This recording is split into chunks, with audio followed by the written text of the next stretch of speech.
지난주에 우리가 살펴본 부분은 이제 드디어 귀환한 이스라엘 사람들이 예루살렘의 성전 기초를 이렇게 놓는 그 장면까지 우리가 봤습니다. 그 포로로 끌려가서 바벨론에 살다가 그 거친 환경 속에서 나름대로 또 정착을 해서 살 길을 열고 살다가 또 돌아가서 성전을 지으라는 이 고레스 왕의 조서를 받아들고 자신들의 모든 그 어떤 삶의 터전을 또 다 버리고 또 맨 땅에 맨 땅에 헤딩한다 그런 말 있죠. 그런 식으로 이 척박한 예루살렘으로 다시 돌아왔습니다. 그들은 이곳에서 겪는 모든 고난과 어려움을 성전을 다시 회복하고 하나님이 임재하시면서 하나님이 은혜 내려주시면 우리가 다윗 왕과 솔로몬 왕 때 누렸던 그 영광을 다시 회복할 수 있을 것이라는 그런 기대를 안고 돌아와서 또 고생하면서 드디어 성전 바닥 기초 공사를 완성을 했습니다. 그랬을 때에 그 성전 기초 공사가 완성되었을 때 너무너무 기뻐서 모두들 하나님을 찬양하며 노래를 불렀습니다. 그런데 그 중에는 젊은 사람들 모든 사람들이 기뻐 그냥 날뛰는 가운데 특별히 연세 드신 분들이 제사장이나 이런 레위인들도 있었지만 연세 드신 분들이 막 땅을 치고 통곡을 했습니다. 왜 그랬습니까? 그들은 50년 전에 포로로 끌려가기 전에 이 땅에 있었던 이 땅에서 무너지지 않았던 그 성전의 원래의 모습을 보았던 거죠. 솔로몬이 지었던 솔로몬 성전 그 어마어마한 위용을 생각을 하면 지금 놓인 기초는 초라하다라는 거죠. 너무너무 초라하고 그래서 우리가 어떻게 해서 이렇게 나라가 망하고 민족이 이렇게 처참한 지경까지 빠지고 이렇게 돌아와서 성전을 다시 회복한다 하더라도 이 너무너무 마음에 만족이 안 되는 그런 초라한 성전을 지을 수밖에 없는 그런 상황을 보고 탄식하면서 통곡을 했던 것입니다. 그러나 전체적으로 보면 통곡도 있지만 물론 통곡하면서도 그리고 자기들의 죄, 조상들의 죄에 돌이켜보면서도 그래도 다시 성전을 회복한다는 게 너무너무 기뻤어요. 그래서 열심히 성전을 이제 짓기 위해서 일을 하는데 그 다음에 이게 흐지부지 되는 거예요. 일이 성전이 금방 완성됐다는 이야기가 없고 지금 오늘 4장에 와서 성전 건축을 이제 시작을 하는데 오늘 우리 본문에 보니까 23절 24절 성전 공사가 하나님의 성전 공사가 바사왕 다리오 제2년까지 중단되니라. 성전 공사가 중단되었다라는 거예요. 바사 다리오 2년까지. 지금 돌아왔을 때 왕이 누구였습니까? 고레스죠. 고레스고 그 다음에 지금 중단됐다. 우리 그 처음 지난주에 우리 볼 때 이 성전 기초 공사가 시작된 게 몇 년이라고 했습니까? BC 536년이라고 그랬습니다. 그죠? 536년에 시작된 이 공사가 다리오 왕 2년이면 521년이거든요. 521년. 그때까지 중단이 됐다는 거예요. 얼마 동안 공사가 진행되다가 중단됐는지 모르는데 아마 공사가 거의 진행되지 못하고 중단된 것 같아요. 그래서 중단됐는데 그 중간에 아닥사스다 왕의 조서 초본이 르훔과 서기관 심세와 그의 동료 앞에서 낭독되매 그들이 예루살렘으로 급히 가서 유다 사람들을 보고 권력으로 억제하여 그 공사를 그치게 하니 이렇게 되어 있습니다. 그죠? 아닥사스다 왕의 그 조서를 보고 그 지방의 어떤 행정관인 르훔하고 서기관 심세가 사람들 앞에서 그것을 낭독하고는 예루살렘에 가서 그 성전 공사를 중단시켰다는 거죠. 권력을 억제하며 그 공사를 중단시키니 성전 공사가 중단됐다. 근데 제가 이제 오늘 이 본문의 말씀이 좀 복잡한 게 많아가지고 그거를 쉽게 하기 위해서 이 표를 만든 거예요. 도표를 한번 보세요. 페르시아의 왕들. 지금 여기서는 페르시아의 왕 이름이 쫙 나오니까 그 왕들이 언제 어떤 시대에 무슨 일을 했는지, 성경에서는 어떤 관련이 있는지 이렇게 했습니다. 먼저 고레스 왕. 이 고레스는 사실 고레스가 2세, 이 고레스 2세입니다. 고레스 왕 때 538년에 고레스 칙령을 내렸고 537년에 귀환을 합니다. 스룹바벨과 예수와의 귀환. 자, 그때 총독은 세스바사라고 그랬고요. 그런데 실질적인 어떤 리더는 스룹바벨과 예수와는 대제사장 이렇게 귀환했는 게 이게 에스라 1장에서 3장 사이에서 우리가 지난번에 본 그겁니다. 그 1차 귀환이고요. 그래서 536년 그러니까 온내 귀환한 해 다음 해에 공사가 시작되었다 그랬습니다.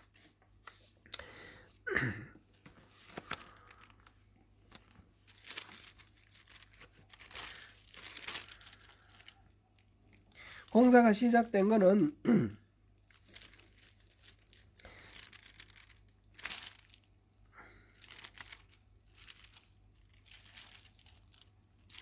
일곱째 달에 예루살렘에 모였고 그 다음 해에 둘째 달에 이렇게 공사가 시작됐다 그런 거 지난번에 도표를 보면서 우리가 살펴보았죠.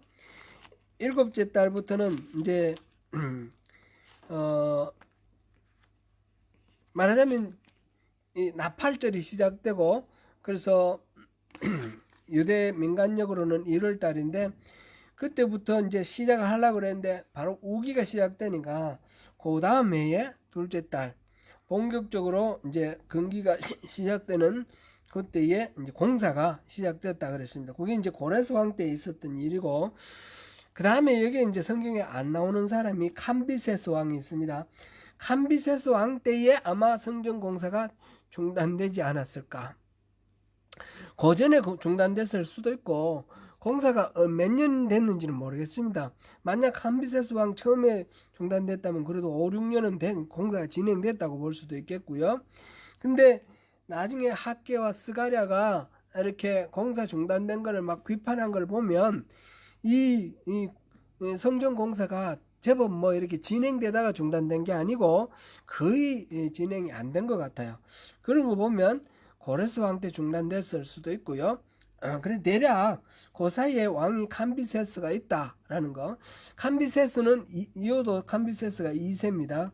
그 앞에 고레스 앞에도 캄비세스 1세가 있고 캄비세스 1세 앞에가 고레스 1세가 있고 이렇게 이 페르시아의 왕들이 그렇게 있습니다. 그런데 이제 고레스 2세 때 바벨론을 정복을 하고 통일했죠. 이 캄비세스가 한 업적은 뭐 특별한 건 뭐 이렇게 기록 잘 모르는데 이집트를 원정을 가서 이집트를 정복을 해서 이집트의 왕이 되었다 이런 이야기가 있습니다. 그리고 그 이집트 원정 가 있는 동안에 캄비세스의 동생 수메르디스가 왕위를 찬탈을 해서 3개월을 차지했다. 근데 다리오가 그것을 다시 그 수메르디스를 죽이고 왕이 되었습니다. 그러니까 다리오는 이 고레스 왕과 따지면 8촌이에요. 8촌 동생인데 하여튼 그런 식으로 해서 대를 이어갔고요. 그리고 캄비세스는 우리 성경에 나오지 않는 인물입니다. 이제 다리오 1세 때 학개와 스가랴가 이제 예언을 하고요. 그게 이제 캄비세스 후반부터 캄비세스가 522년까지니까 그 앞에 그 말기에 학개와 스가랴가 예언을 시작했다 이래 보면 되겠죠.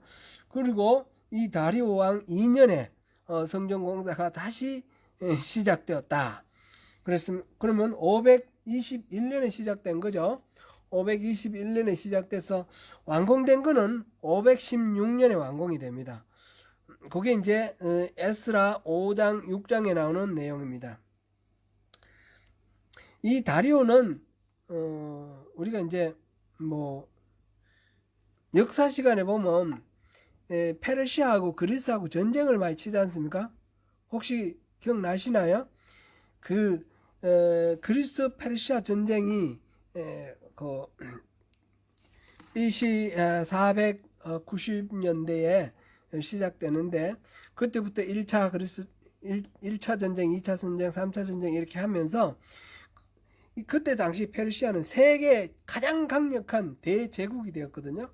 그래서 이제 인도 지역까지 차지했고, 이제 이집트도 차지하고, 그다음에 이쪽 그리스까지, 터키는 다 차지하고, 지금 터키 땅 다 차지하고 그리스까지 넘어가서 이래 하는데, 그때 이제 아테네, 스파르타 이런 나라들이 있을 텐데 전쟁을 쳤는데, 그 1차 전쟁에서 그리스와 스파르타 동맹군이 이 페르시아군을 물리친 거예요. 그 중에 우리가 유명한 게 마라톤 전쟁 있잖아요.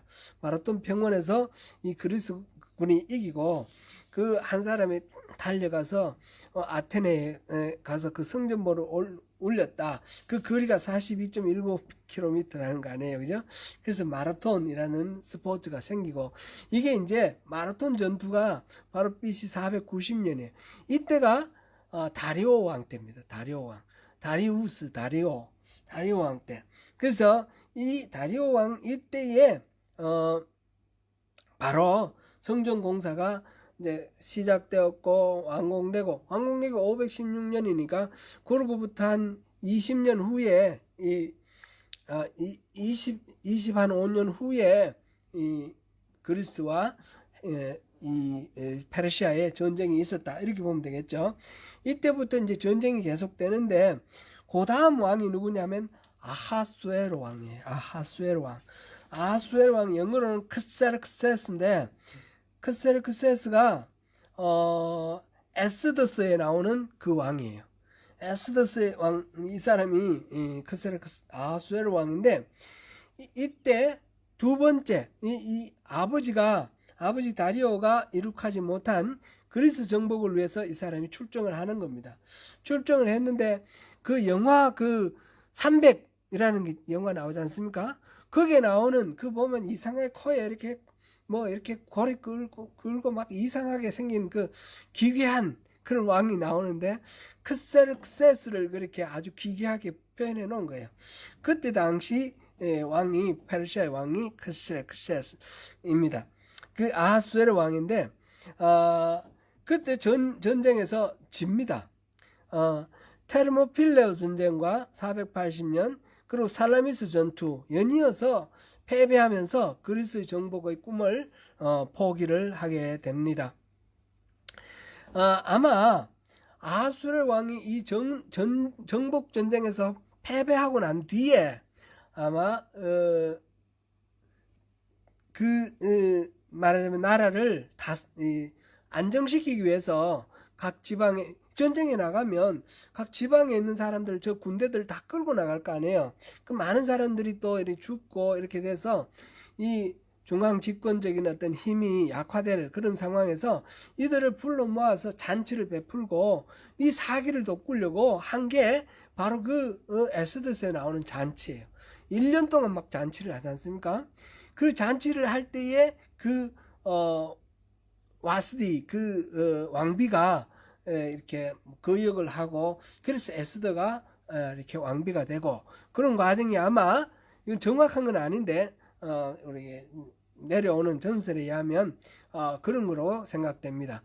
이 정복 전쟁에서 패배한 후 지방관들을 다독이기 위해서 베푼 잔치, 그거를 기준으로 해서 에스더스가 이제 전개된다, 이렇게 보면, 하여튼 그 주인공이 아하수에르다, 아하수에르 크세르크세스다, 그렇게 보면 되겠고, 그 다음 왕이 아닥사스다입니다. 아닥사스다도 아르타크세르크세스입니다. 보면, 그렇죠? 그런데 우리 한글로 된 번역에서는 완전히 다르죠.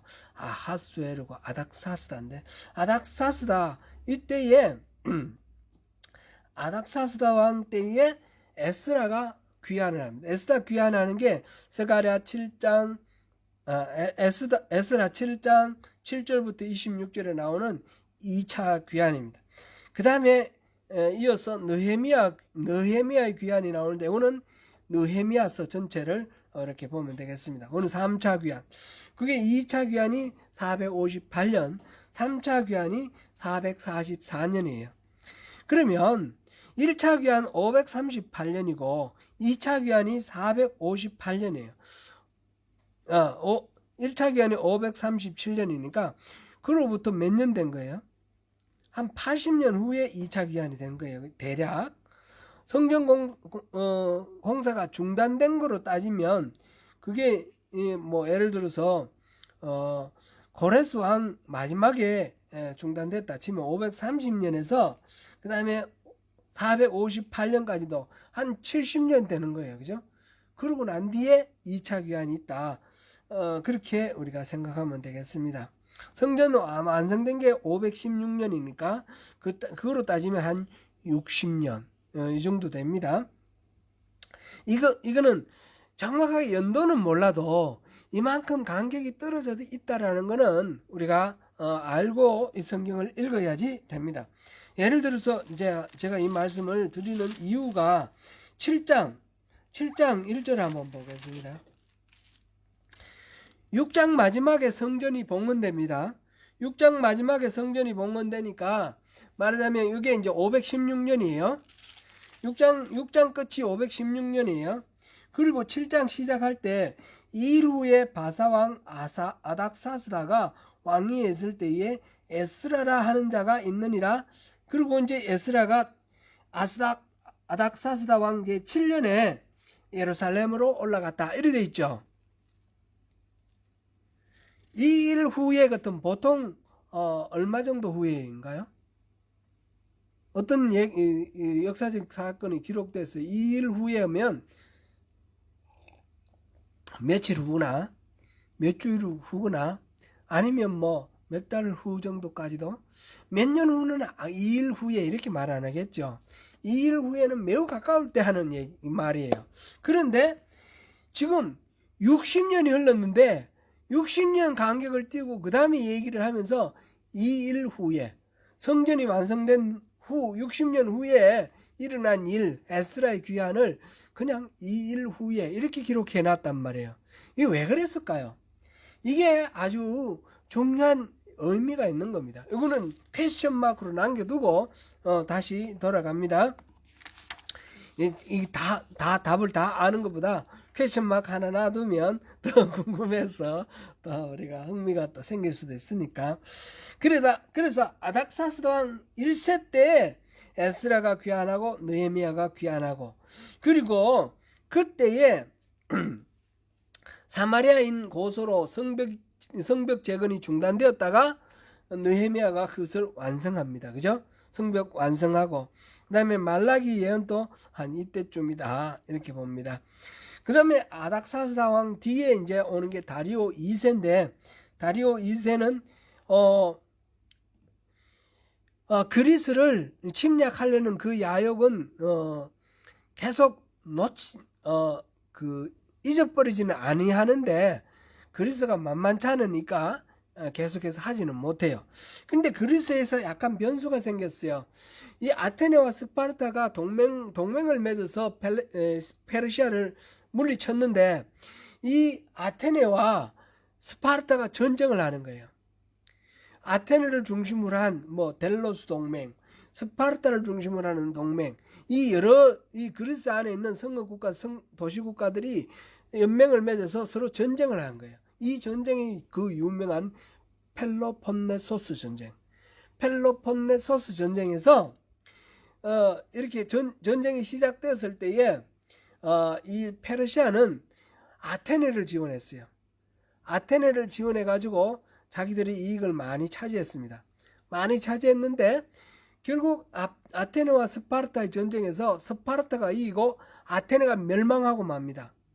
멸망하고 나니까 이 스파르타와 페르시아하고도 전쟁이 붙은 거예요.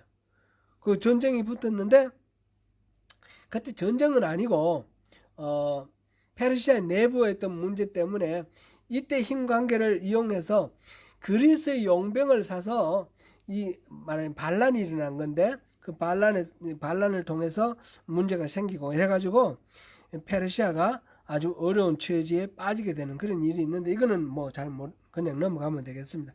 일단 그 다리오 2세 때 그런 일이 있었다. 그 다음에 왕 때가 아닥사스다 2세인데, 그때 유명한 소크라테스, 플라톤, 아리스토텔레스 이런 사람들이 그리스에서 이렇게 활동을 하는 시대가 되었다. 그리고 그 다음 때인데 알렉산더가 페르시아를 정복하는 게 330년이다. 이건 그냥 지나가면서 한번 보고요. 중요한 거는 이제 오늘 지금 보려고 하는 거는, 지금 제가 읽었던 4장 23절 보니까 아닥사스다 왕의 조서 초본이 읽혀졌어요. 아닥사스다 왕 1세 때 그 조서 초본을 읽었는데, 그러고 난 뒤에 다리오 왕 제2년까지 중단되었다. 이러면 어떻게 되는 거예요? 시대가 어떻게 됩니까? 거꾸로 역류했습니다. 그렇죠? 그런 관점으로 그런 걸 생각을 하고 이렇게 보면 사장이 굉장히 복잡하고 어지럽고 뭔가 이상해요. 4장 1절부터 3절, 4절, 5절 해서 그 땅 백성은 사마리아 사람들이에요. 유다 백성의 손을 약하게 하여 그 건축을 방해하였습니다. 이게 이제 성전 건축을 방해하는 겁니다. 5절에 보니까 바사왕 고레스의 시대부터 바사왕 다리오가 즉위할 때까지 관리들에게 뇌물을 주어 그 계획을 막았으며, 이때까지 성전을 계속해서 못하게 했습니다. 또 아하수에로가 즉위할 때에 그들이 글을 올려 유다와 예루살렘 주민을 고발하니라. 아하수에로는 다리오가 죽고 난 뒤에 등장한 왕이에요. 그렇게 나와 있고, 그 다음에 또 보니까 7절에 아닥사스다 때에 비슬람과 미드르닥과 다브엘과 그의 동료들이 바사왕 아닥사스다에게 글을 올렸으니 그 글은 아람 문자와 아람 방언으로. 그러니까 다리오 왕 지나서 아하수에로 왕 때에 글을 올려서 성전 건축을 방해했다 그랬는데, 아닥사스다 왕 때 또다시 왕에게 글을 올렸어요. 그게 이제 초본이 11절부터 쭉 나옵니다. 이제 11절, 12절만 우리 한번 읽어보겠습니다. 시작. 아닥사스다 왕에게 올린 그 글의 초본은 이러하니, 강 건너편에 있는 신하들은 왕에게 아뢰나이다. 당신에게서 우리에게로 올라온 유다 사람들이 예루살렘에 이르러 이 패역하고 악한 성읍을 건축하는데 이미 그 기초를 수축하고 성곽을 건축하오니. 아멘. 여기까지만 하겠습니다. 지금 여기서 지금 이 이야기하는 거는 지금 성전 건축을 방해하는 사람들인데, 여기는 성읍을 건축하고 성곽을 건축하는 것에 대해서 반대하는 내용이 들어있죠. 그래서 지금 에스라 4장 7절부터 4장 6절에 있는 아하수에로고스부터 시작해서 6절부터 4장 마지막까지 그 23절까지 이 이야기는 성전 건축에 방해하는 것이 아니라 성벽 건축을 방해하는 겁니다. 시대가 한창 뒤에 그 느헤미야 때에 그 성벽 건축을 방해하는 것, 그것이 들어갔다는 겁니다. 이것을 우리가 보기 위해서 이 왕 도표를 이렇게 제가 소개를 해드렸습니다. 이 이야기는 조금 이따가 다시 더 하겠습니다. 성전 재건의 참여를 성전 재건을 방해하는 사람들이 누구냐? 기본적으로 누구냐 하면 다시 4장 1절로 돌아갑니다. 사로잡혔던 자들의 자손, 이 사람은 바벨론을 포로 갔다가 돌아온 사람이죠. 이스라엘의 하나님 여호와의 성전을 건축한다 함을 유다와 벤야민의 대적이 듣고, 유다와 벤야민의 대적들, 그 근처에 있는 사람들이 듣고 스룹바벨과 족장들에게 나와 이르되, 우리도 너희와 함께 건축하게 하라. 우리도 너희같이 너희 하나님을 찾노라. 아수르 왕 에살핫돈이 우리를 이리로 오게 한 날부터 우리가 하나님께 제사를 드리노라 하니. 이 사람들이 누군지 이제 아시겠죠? 사마리아 사람들이에요. 이 사마리아는 이스라엘 왕국이 남북으로 나뉘었지 않습니까? 나뉘어가지고 북왕국 이스라엘과 남왕국 유다 이렇게 되어 있어요. 유다에는 베냐민 지파와 유다 지파가 있고 나머지는 다 이 북왕국 이스라엘입니다. 시므온 지파는 이제 유다 지파 안에 이제서 이렇게 흡수돼서 소멸되었고 베냐민 지파와 유다를 제외한 나머지 것들은 다 북왕국 이스라엘이었는데 이 이스라엘이 아수르에 의해서 멸망됐습니다. BC 722년에 멸망되고 그 땅에 이 아수르의 정책은 굉장히 포악한 정책이라고 그랬습니다. 아수르 나오고 바벨론 나오고 페르시아 나오는데 이 세 나라의 정복, 피정복민에 대한 정책이 아주 다른 거예요. 아수르는 아주 악독한 거, 바벨론은 좀 중간, 그 다음에 페르시아는 아주 유화 정책, 이렇게 생각하면 되겠습니다. 그래서 페르시아의 고레스 왕은 돌아가서 성전을 지어라 그러면서 그 약탈해온 성전 기명들 다 돌려주지 않습니까? 그렇게 해주는 게 페르시아고 바벨론은 포로로 끌고 가서 이집트에서 그랬던 것처럼 강제노역에 동원하는 게 아니라 각자 흩어져서 살아라, 그냥 마음껏 살아라고 풀어줍니다.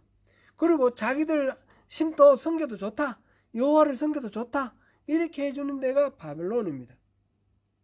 근데 이 아수르는 어떻게 했습니까? 포로로 끌고 가서 다시는 이 사람들이 반역을 하거나 이런 꿈도 못 꾸게 하기 위해서 포로로 끌고 가서 막 흩어버립니다. 산지사방 흩어버리고 이 땅에 원래 살던 이 땅에는 다른 민족들을 데리고 와서 여기서 강제 이주시켜서 살게 합니다. 그러면서 남아있는 사람하고 혼혈 정책을 하고, 그래서 사마리아 땅에서는 이 북왕국 이스라엘의 그 후손들 중에 일부도 남아있었고, 그 다음에 다른 민족들, 저 북쪽에 있는 터키, 그 다음에 카스피해 주변에 있는 여러 나라 민족들, 이런 민족들을 데리고 와서 그곳에 살게 하면서 이것을 혼혈 정책으로 이렇게 한 것입니다. 열왕기 하 17장 우리 잠깐 한번 보겠습니다. 열왕기 하 17장.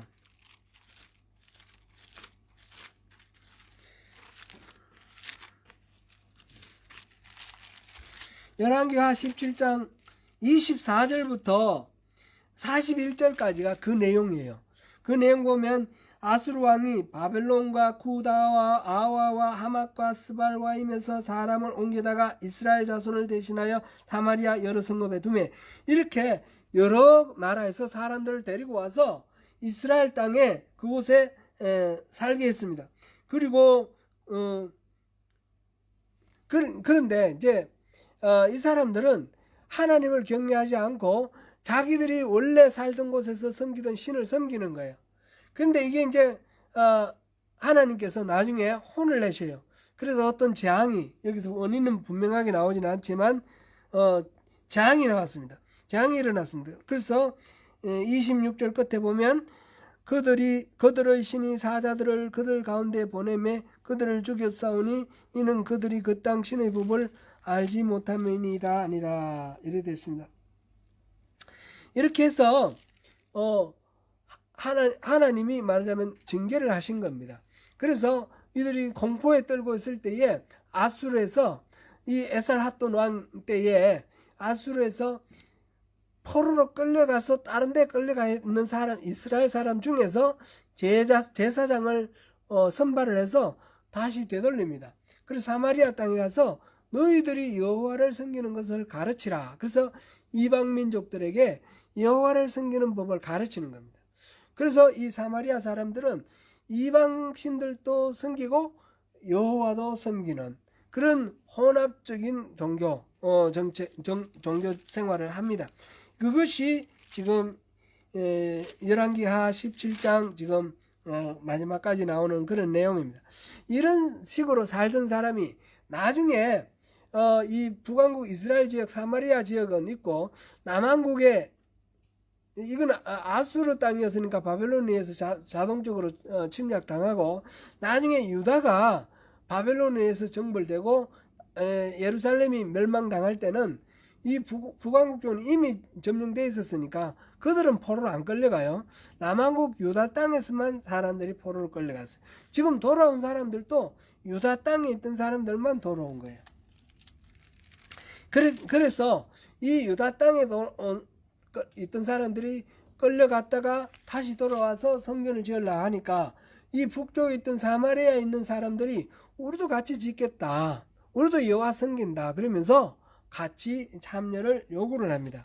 그런데 이 유다 돌아온 이 귀한 한 유다 사람들의 입장에서는 저 사람들은 여호와만 섬기는 게 아니라 이방 신들도 섬기는 혼합 종교 아닙니까?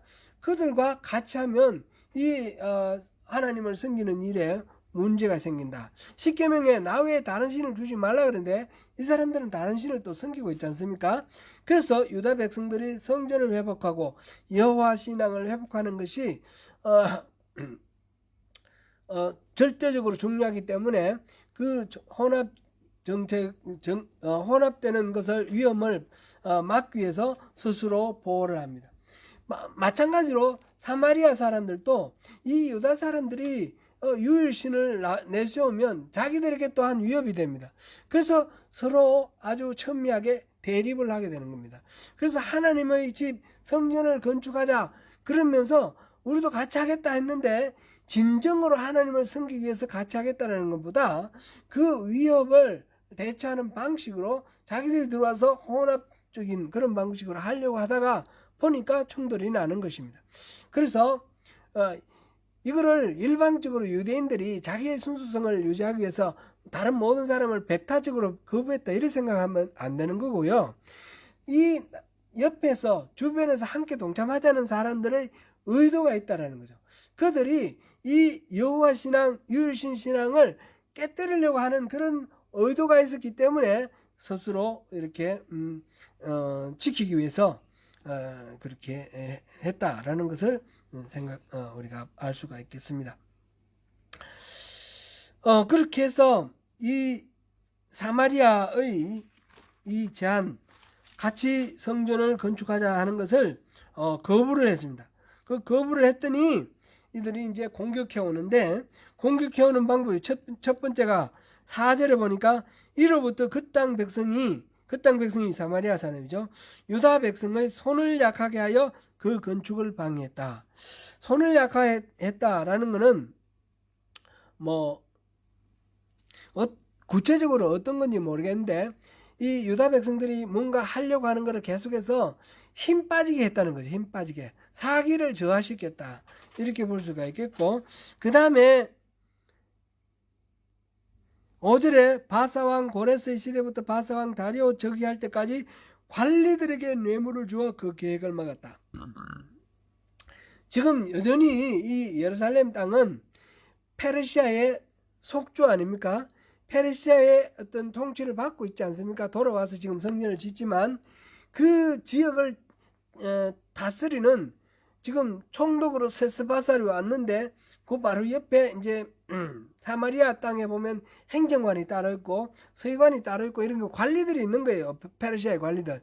이들에게 계속해서 뇌물을 주어서 저거를 공사를 못하도록 계속 방해를 했다라는 거죠.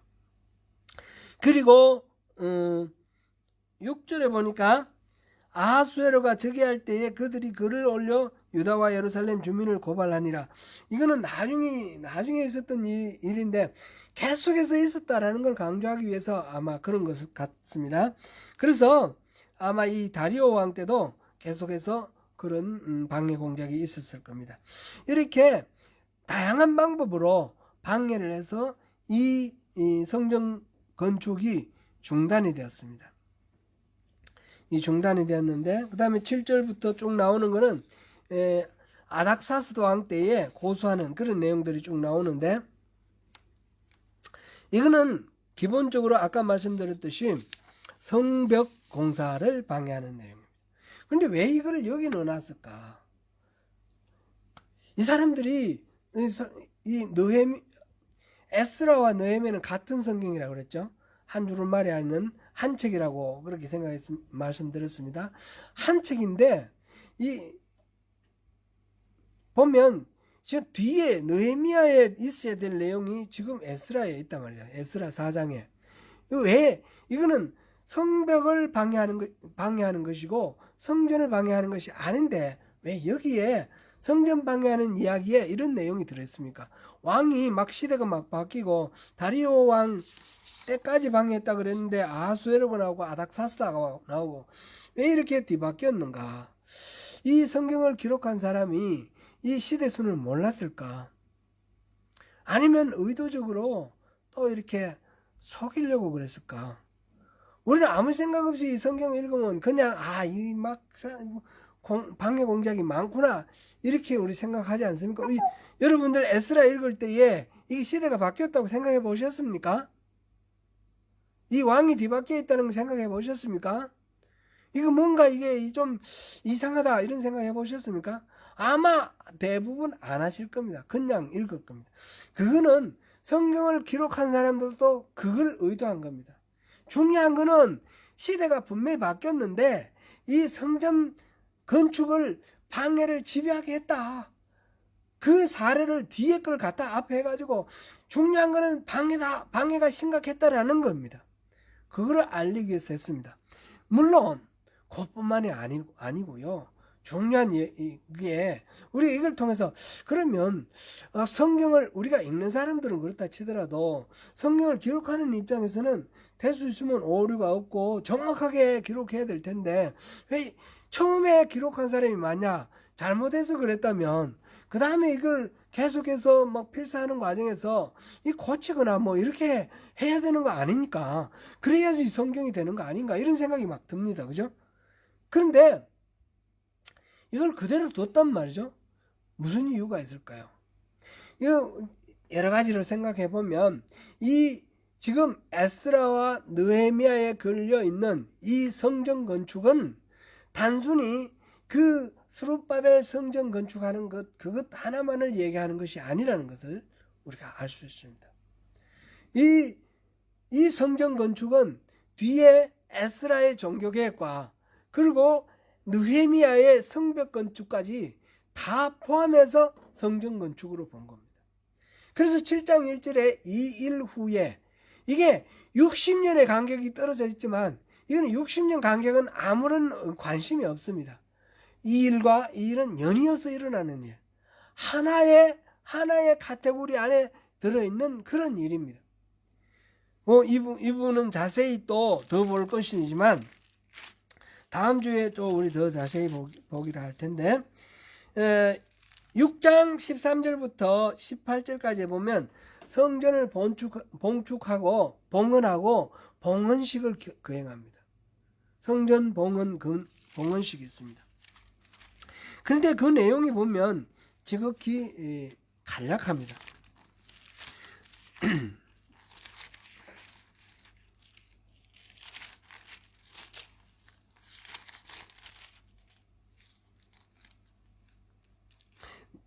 느헤미야 12장 27절부터 그 뒤까지 13장 절까지 47절까지 이 내용은 성벽을 봉헌하고 그 이후에 여러 가지 조치를 취하는 겁니다.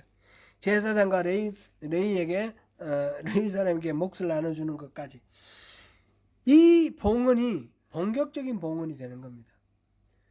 그래서 성전 봉헌은 바로 성벽이 완성되고 난 뒤에 봉헌이 됐다. 그렇게 되는 거죠. 그러면 성전은 뭐냐? 성벽이 성전이냐?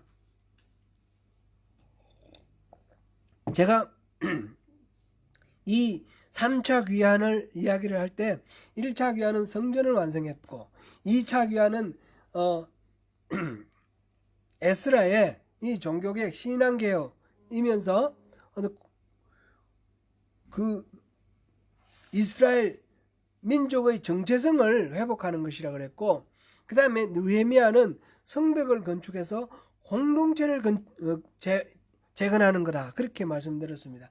그러니까 성전이라는 것은 단순히 예배드리는 장소 그 예배당 그것만이 성전이 아니라는 겁니다. 그 성전은 바로 하나님이 임재하시는 곳이고 하나님의 임재는 어떤 장소에 있는 것이 아니라 공동체에 있는 겁니다. 공동체. 이스라엘이라는 공동체.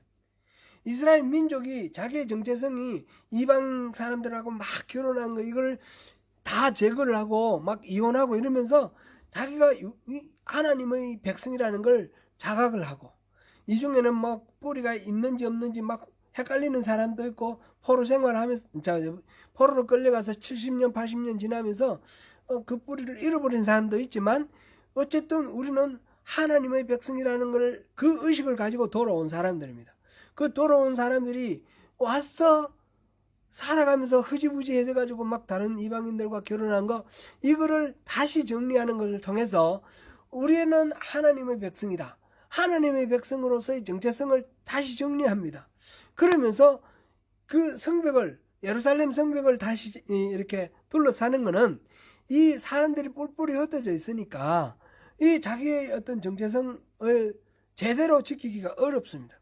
그래서 이 울타리 안에 저 밖에 있는 사람들 다시 모아들여서 예루살렘에서 살게 하고, 그러면서 공식적으로 이 유다 공동체, 이스라엘 공동체가 실질적으로 서로 교제하는 사람들, 서로 부대끼는 그런 공동체를 만들고, 거기까지 가서 하나님이 임재하심으로 이 성전이 완성이 된다라는 거죠. 그러기 위해서 그런 의미에서 에스라와 느헤미야는 하나가 되는 겁니다. 그래서 지금 성전 공사를 방해하는 것이 바로 성벽 공사를 방해하는 것과 구별되지 않는 것입니다. 같은 일이 되는 것입니다. 그런 관점에서 우리가 이 에스라와 느헤미야를 읽어야 됩니다. 그렇지 않으면 성경이 이거 잘못됐고 시대가 어긋났고 이게 성경 기록의 오류다, 이렇게 생각할 수가 있습니다. 제가 이제 이걸 이렇게 찾아보니까 이게 시대가 이렇게 역순으로 어그러져 있다라는 것에 대해서 언급하는 데가 거의 없어요. 왜냐하면 설명할 수가 없으니까. 왜 이게 여기 들어와 있는지 이유를 알 수가 없는 거예요. 그렇게 하면 안 되는 거죠. 이게 잘못된 거, 이 성경 기록한 사람이 잘못된 것은 아닐 거고, 이거를 그대로 오늘까지 이 성경으로 유지하는 거는 바로 이것 자체가 하나님의 메시지가 온전하기 때문 아니겠습니까? 그런 의미에서 보면 이거는 전체가 하나가 되어야 되는 것이고, 여기 있으나 차이가 없는 똑같은 그런 의미와 기능을 다하는 그런 에피소드로 이렇게 기록되어 있다, 이렇게 봐야 되는 것입니다. 그래서 우리 에스라서 지금 4장이 사실은 되게 어렵습니다. 4장을 우리가 봤습니다. 4장은 성전 건축을 방해하는 건데, 시대가 막 왔다 갔다 했는데 이거는 성벽 건축의 내용이 들어와 있다. 왜 그런가? 이 성전 건축은 단순히 예배당만 새로 세우는 것이 아니라 이스라엘 하나님의 백성의 정체성을 회복하는 것이고, 공동체를 회복하는 것, 이것까지, 성벽 건축하는 것까지 다 합쳐서 성전 회복이다 라는 것을 우리가 여기서 점검하고 넘어가면 되겠습니다.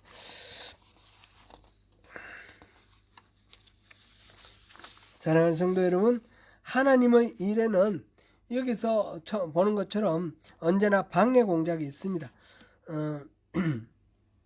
하나님의 일에 우리가 그 어려움이 있을 때에 그 어려움 때문에 우리가 좌절하거나 낙심할 필요가 없습니다. 당연한 방해, 의뢰 있을 방해. 그러나 결국은 하나님의 일은 하나님이 하시는 거기 때문에 우리는 하나님 뜻 순종할 때 분명히 그것은 이루어집니다. 오늘 본문에서 중요한 것은 성전의 의미입니다. 단순한 예배 장소만이 아니라 공동체가 있었고, 하나님이 우리에게 원하시는 가장 중요한 덕목이 사랑인데, 사랑은 혼자 있는 것은 사랑이 아니에요. 서로 상대가 있어야지 사랑인 겁니다. 그래서 공동체가 있어야지 하나님의 이 원래의 뜻, 우리 인간을 통해서 하나님이 누리기를 원하셨던 그 사랑의 그 맛을 누릴 수 있게 되는 것입니다. 그래서 삶의 공동체에서 하나님 뜻을 이루어가는 것, 이것이 예배입니다. 예배는 단순히 예배당에서 그냥 순서에 따라서 의식을 치르는 것, 그거는 중요한 것이지만 그것만으로 끝나서는 안 되는 겁니다. 오늘날 이 예배에 대한 오해 때문에 많은 문제를 일으킵니다. 한국 교회에서 지금 보니까 막 문제가 되는 사람들이 있어요. 정광훈이나 또는 뭐 요즘 뭐 여의도파, 그러니까 소년보 이런 사람들이 왜 그렇게 득세를 하느냐? 예배에 대한 오해 때문에 그렇습니다. 이 소년보라는 사람은 이 코비드 때 모여서 이렇게 예배하는 것을 이렇게 금했지 않습니까? 거기에 대해서 저항을 하면서 커진 그런 대표적인 사람입니다. 이런 식이죠. 이 나라에 뭐 타마리킨가 누가 있지 않습니까? 그 교회 그것도 아주 극우적인 그런 거 하는데, 예배당에 모여서 그렇게 순서에 따라 리추얼을 행하는 것만을 예배라고 생각하니까 목숨을 걸고 그 예배를 지켜야 된다고 그러는데, 예배는 그것만이 아니라 삶에서 공동체 안에서 하나님 뜻을 실천하고 사랑을 실천하고 생명을 보존하고 아끼는 그런 모든 삶 자체가 예배가 되어야 되는 것이고, 그것이 예배입니다. 예수님이 바리새인들을 공격하시고 꾸지람하신 내용이 뭡니까? 바로 그 형식적인 예배, 율법적인 그런 예배, 그것만을 고집하는 바리새인들이 하나님이 그 율법을 주신 의미를 잃어버렸기 때문에 꾸지람을 하신 것입니다. 오늘 우리도 끊임없이 종교개혁, 끊임없이 개혁이 있어야 됩니다. 그 개혁이라는 것은 다름 아니라 하나님 뜻이 형식과 외피로 흘러가지 않도록 형식과 외피 안에 있는 에센스, 하나님의 마음, 하나님의 본심, 하나님의 그 뜻을 분별하고 그 뜻대로 살아가는 것, 그것이 개혁입니다. 사랑의 실천이 개혁입니다. 하나님과의 언약 안에서 이런 참다운 예배를 회복하고 하나님을 우리 안에 모시는 참된 성전 건축으로 하나님 은혜에 대한 기쁨으로 벅찬 그런 올해 한 해가 되시기를 축복합니다.